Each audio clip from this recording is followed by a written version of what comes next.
हे हाय, आता सगळीकडेच शेती सुरू हा आणि आम्ही पण ना आमच्या घराच्या पाठीमागे जी रिकामी जागा हा थंय छोटीशी शेती केलं.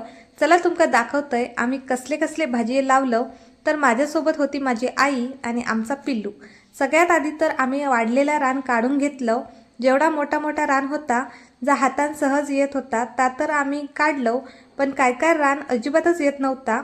त्याच जमिनीवर एका बाजूक माडाचे झावळे टाकलेले होते. मग तो सगळो कचरो पातेरो झाडून टाकलंय, कारण त्यानंतर माका ती जमीन खणून पण घेऊची होती. आणि पिल्लू सुद्धा माती खणूक धावत होता, कारण तेका मातीत खेळूक जाम आवडता. 50% भाग मी खणलंय आणि माका मात्र तेव्हाच सगळा नकोसा झाला. आता पावसाची चिन्ह दिसूक लागली तरी पण आम्ही आमचं काम थांबवलं नाही. काय पण करून आजच सगळा शेत खणून घ्यायचा होता.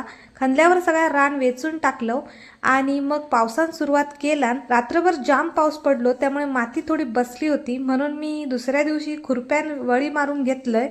तवसर आईन आमच्या पेरणीक म्हणजे बिये टोकणूक सुरुवात केला. निम्म्यापेक्षा जास्त भागात आईन चवळी लावला हा आणि मी लावलंय गवारी. आमची शेती उगवून झाल्यावर कशी दिसता ह्या तुमका नेक्स्ट व्लॉगमध्ये नक्की बघूक भेटात. चॅनल का सबस्क्राईब करून ठेवा. भेटते नेक्स्ट व्लॉगमध्ये. बाय.